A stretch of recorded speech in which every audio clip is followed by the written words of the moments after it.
Hello, I'm Dr. Lisa Belisle, and you are listening to or watching Radio Maine. Today with me in the studio is Aaron Moser, whose last name is pretty well known within the state. Welcome. Thank you for coming. Thank you for having me. So your current claim to fame is? Well, I was CEO for 5 years, and as of 2 years ago, when I found my dream property, I stepped back as CEO. Fred Prescott joined the company, and it's afforded me the role of chairman, which is really more about managing my family and family expectations of the business. I would say moving from my prior 30 years as the head of commercial sales into the CEO role, that was a very difficult leap. Going from CEO to chairman has chosen to become much more difficult than I would have imagined. Really? Yeah. Why Trying is to that? be the buffer between a management team that's trying to prepare the company for the next 50 years, which we've just had our 50th anniversary, and set the groundwork and put in the disciplines and the tools to help us sustain another 50 years while maintaining what's special about our brand. Well, I remember being in Boston and walking past one of your stores in Boston. I don't know if it's called a showroom or what they're called exactly. Showrooms. You can't buy furniture out of the store. Okay, well then I guess that's what they're called, Yeah. showrooms. Yeah. This is why you asked why I do this, even though I'm a doctor. It's because I like to learn stuff, and so this way I get to kind of live vicariously through these conversations.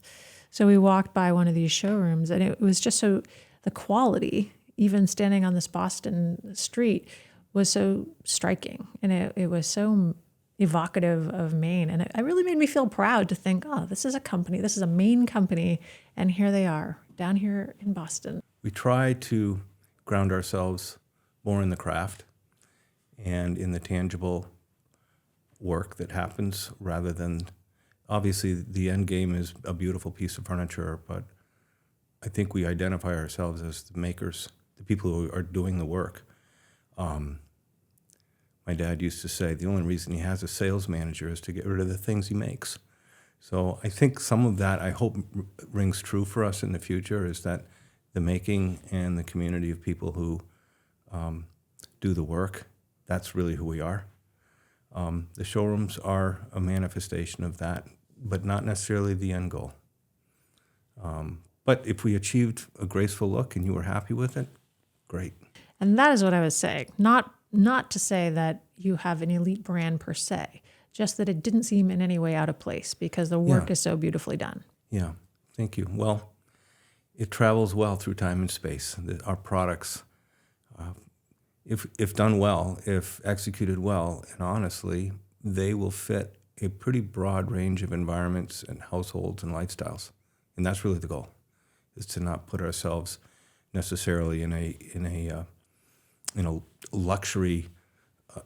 Obviously, our pieces show up in beautiful homes, very luxurious homes, but it should be as comfortable in a very minimal home as well. So in moving, you said, from sales to CEO to chairman, I'm interested in how the skill sets transferred or maybe didn't. Not sure. I don't know if the skills transferred as well. I think what just speaking for myself, I'm sure others may have a different view on it, but there's been a bit of tenacity involved in what I do. What I'm really good at is helping customers pull their vision out and help them design a solution, whether it be one piece of furniture or a $1 million library, where they have challenges to do fundraising and they have to facilitate and sell to their colleagues this idea of a beautiful handmade product that will help be an extension of their brand. That takes time and patience. So in order for me to be successful in that space, it would take years to get through. So you don't quit. You have to stay on it. And so I think not quitting and staying the course and upholding the brand values were probably what translated. What didn't necessarily translate is an administrative prowess or a strategic prowess, like laying things out in a very organized way. doing the work is what stuck. So I was happy to have Fred join the company. It gave us a new focus and a new sense of structure for investing in the future. I believe the family is behind me in that. We're very happy right now with where we are. We've just this past week implemented a new ERP system, enterprise resource planning. It's basically a computer system. It's the way you run your business, and it required disciplines in all areas to be in harmony with the vision for the future. Huge amount of work that just happened. There's no way I could have implemented that. It takes way too much discipline and way too much structure. None of the Mosers could have done it. So we're very happy to have that done. At the same time, in order to keep up with a challenging labor market and increasing costs, we're bringing technology into the shop in a big way. So major investments this year, preparing us for the future. So when you talk about technology, are you talking about different tools that can be used in the crafting? Or are you talking about? Yep. Okay. Yep. Technology has as much to do with planning as it does hardware. I mean, a lot of people, when they see woodworking and technology, they're thinking robotics or CNC machines. And yes, we've had those for many years. But how you use them and how you optimize them and how you schedule and how you plan. Because what you don't want to do is put the machine in place and then design products to satisfy it. We've been a victim of that in history. Americans will often, not just Americans, obviously the world has seen technology drive design, and that's kind of dangerous from if your goal is to realize design and product vision. But for us, that is just a machine to help facilitate what might be an unpleasant task. Let's look at repetitive work injury. If you can replace something that is maybe harmful to you with a machine to help aid that, it allows you to focus on fit and finish and material selection. And after all, you're putting your name on the piece. So when you're engaging in a design project, and I don't mean you, I mean people from your company, how long start to finish about does it take for any given project to... How long does it take or how long should it take? Oh, okay. Let's start with how long should it take? It should take a year. Okay. You should start the design process early enough so that your team has the opportunity to test drive it, to make sure it can be facilitated, that you can find the material, that you can find the right vendors, that when first or second prototype is done, the marketing team has enough time to find the right environment to shoot it in. So it can take time. We tend to be very, and again, I'm talking about the Mosers here mostly. We tend to be more on the creative side. So when we create something, we think, well, that's where the work happens. You have to have it created. I think what we're learning now, that implementing a creative idea into a production environment is really the challenge, and it requires a lot more people. But we can, 6 months is doable. A year is probably more realistic. When you're creating a design or your team is creating a design, I'm assuming that multiple different individuals touch that process. Mm-hmm. How do you facilitate the working together of that team from beginning to end? Well, you bring them in early, and there's a fine line between consensus building and an autocratic, like this is what we're doing. I think it requires time and giving everybody a voice in the process. So I think what you just said is really interesting, because when you give people a voice, there does have to be a balance, because if you give everybody a voice, not everybody's voice is going to be able to be translated into some actuality, which doesn't make everybody happy. Well, life's tough. Sometimes you do have to call it at some point. I mean, my brother David, we just finished a chair, the 50th anniversary chair, the 1972 chair. I don't know if you spoke with him about it, but he obviously has to be willing to compromise as well. So at the end of the day, these products have to be profitable. You don't want to wait until after you're shipping the furniture to realize you failed on that one. I mean, there are a lot of goals. Profitability is one of them. It's not necessarily the most important one. It depends on what the goal of the product is. But if you don't have the people who are responsible for the implementation into production, if they're not signed on early enough, you're going to carry that anxiety all the way through the process. So you want to get them signed on as soon as possible. I didn't actually talk with David about the 50th anniversary chair. Oh. Mostly I spoke with David about his sculpture. His own sculptures. His own sculptures, yes. And for those of you who listen to Radio Maine, you'll recognize the same last name, David Moser, and he's obviously a Portland Art Gallery artist. So I'm interested to hear a little bit more about the decision-making behind the 50th anniversary chair. What was it about having specifically a chair? Why that? They're symbolic in nature. A chair can be a successful product because you don't need a chair, especially if it's a chair that's freestanding. You could look at a chair, a lounge chair, or an occasional chair and fall in love with it and say, I'll make room for that. Like, I don't need a lifestyle change to have an excuse to buy it. So we said, we need to have a product that can be freestanding, that can give anybody who falls in love with it a reason to buy it. They don't have to have a new dining room or a new bedroom. So a chair it's practical in that sense.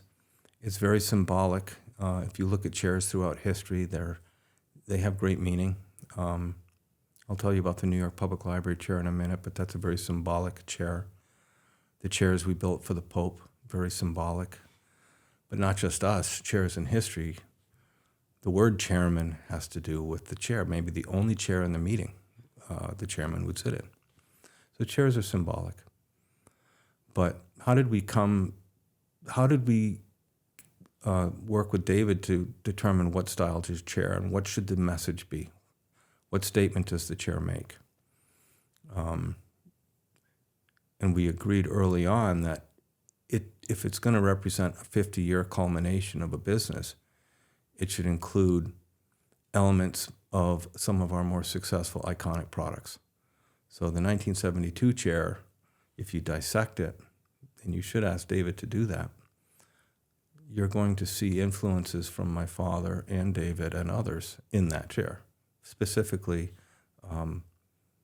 the joinery and the material use and some of the geometry of the chair. Even though it's a very unique chair for us, we've not done anything like that. It's made up of motifs and elements that exist in other successful products in our line. So we kind of determined that early on that it needs to speak to the history of the business, not just the future. I think before you started talking about this, I hadn't really considered the historical nature of chairs and the importance. But as you're talking about this, when I graduated from my residency in family medicine from the Maine Medical Center, they actually gave me a chair that had the Maine Medical Center logo embossed on it. Yeah. And it was very special because it was a very significant kind of, I don't know, milestone that I had reached and passed. And now it sits there and it reminds me that this was a solid piece of work that I went through. Hopefully it wasn't black with spindles. It may have been, actually. Yeah. Well, the college chair, we haven't been able to crack that market, but there is a product called a Nichols and Stone chair, which is found in all the bookstores in all the colleges and universities. And of course, in order to make it economically feasible for the bookstore, they have to buy it at a certain price. And so we haven't seriously tried to explore it, but we have definitely, we've kind of bounced on the edge of that in a lot of ways. We have several clients who come back to us every year for either, graduating faculty or professors. The chair is a symbolic piece. It's a symbolic gift, and it's something that you take with you in life. And you were mentioning that the person in charge was the only one who actually got a chair at some point? Well, if you go back to the earliest shaman, I mean, they're the only ones sitting on something high. Maybe it's a stump. But yeah, a chair is a symbolic piece for sure. You have, is it four? Three brothers. Three brothers. So there's you and three brothers. Yes. Yes. So there's four of us. And you've obviously been part of this family business, it sounds like, your entire career. No, well, there was the childhood portion. Sure. Then we all left, and then we came back. So what was it like to work with your three brothers in a business? Very competitive. Yeah, we were very competitive. We were all seeking, Dad's approval, constantly. Even today, even at 60 years old, we're still vying for that. We all bring our own skills to the business. I can tell you, Andy is a fantastic woodworker. He's one of the best woodworkers in the family. My brother Matt was an engineer and designer. David is a sculptor, and I'm a sales guy. So we're all very different, but we're also all very much the same in that regard. So we found in the business, our comfortable places, and it worked for a long time. Now, my brother Matt, he left the business 15 or 20 years ago, but we still stay very close. So I would say it was tough. It was tough on my mom, not having a daughter, and the business was the fifth child, really, in many ways. So it was very near and dear to us, and it sculpted our personalities in a large sense. That business was our recreation, and it was also our income at the same time. So everything revolved around the business. And hopefully you don't grow up and regret that and resent the fact that the business took precedence, but at least it didn't for me. I'm glad we had it. Well, I think about another prominent Maine family that transitioned from pretty much entirely the family owning the business and running the business to others coming in and people still having a hand in the business, and that's L.L. Bean and the Gorman family. And it's interesting to me that this kind of the legacy nature of both of these organizations, probably it has created some stability and some value and also an interesting, unique opportunity because you are still related to people. Sure. Well, Tom is probably in the Moser family, my dad is still the most, I think, connected to the business. I mean, he needs it like air, okay? It's what sustains him at 88 years old, and he has every right to have that. My brothers and I have other interests, so it's not just the business. And because we have that other things, whether it's our houses or our families, it's as we've aged, it maybe dilutes our ability to have that same level of engagement. So at one level, you have to have an outside management. It can't go on forever this way. So getting to that point has been very hard to be able to let go and embrace others in your business, in your home. Those are the feelings you have sometimes. It's almost like having somebody come into your home and tell you what the rules are. So you have to embrace it. You have to trust. You have to trust the process. And you have to have patience and give it time. I remember interviewing somebody who was involved with an organization that had to do with family-owned businesses here in Maine. And this person talked about the importance, like actually the absolute critical nature of working through a succession plan and actually upfront kind of acknowledging that this needed to happen. And also specifically saying, challenging, very, very challenging. No, our situation is not unique.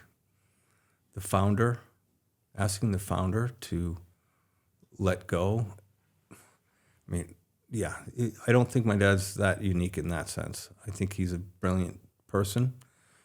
And as I said, he's formed his view on the world, I think, obviously his early childhood experiences helped, but as the business became successful, it's how he formed his view on the world. And so any changes to the business, as he understands it, as he knows it, is potentially a threat against that. So, and with the internet and the new marketing that's happening and social media, of which he is void of, and increasingly, my brothers and I, we're not glued to our phones watching every Instagram post. We're missing out on some really good things.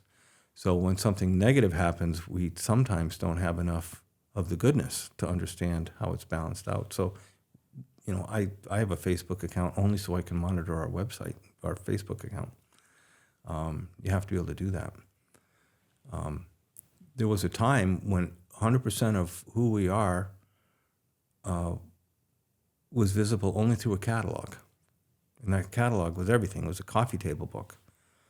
So you could judge how we were doing in messaging and artistic style, product mix, pagination. It could all be done by just looking at the book. Well, now our catalog is a small fraction of everything that we use to communicate with. So that makes it tough on a founder. I should say founders, because my mother was there too. Tom gets the name of the company on over the door, but my mother was right there, and this company wouldn't be here without her. So I have to make that plug for sure. What's your mother's name? Mary. Mary. Well, Mary, I give you credit. Yeah. Raising 4 competitive boys. Yeah,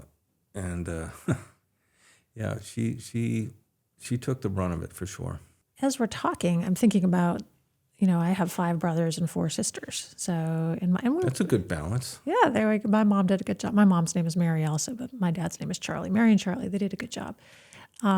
And those personalities, we get along really very well. And also we're very distinct and different individuals. Mm-hmm. People may look at the Belisle family and say, oh, well, you're all just Belisles, right? But we're really not all just Belisles. We all professionally have chosen slightly different paths or very different paths, and personally are very different people.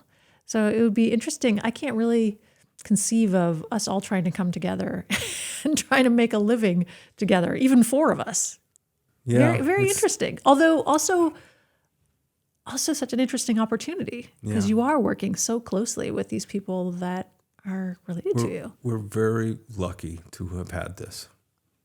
Where it goes in the future, I don't know, but I know we're lucky that we had it, because and I think families are lucky when they live in close proximity, so they can see each other several times a year.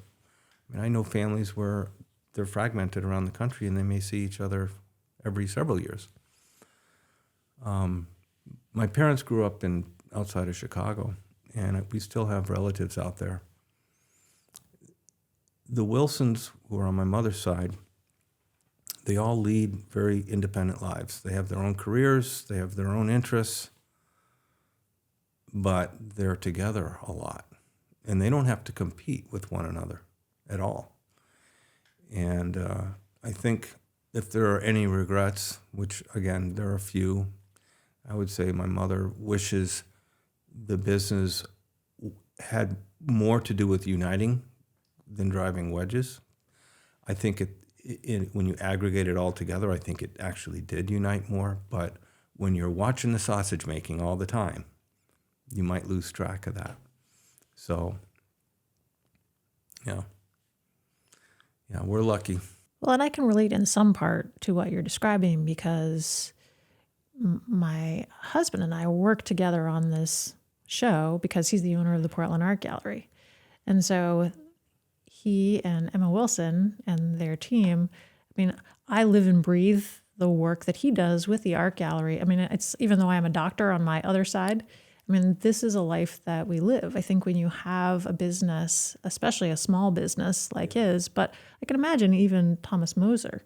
If you have a business that is in your family, that's what you talk about. Right. And, when sales are good, great. When sales aren't that good, Who are you going to blame?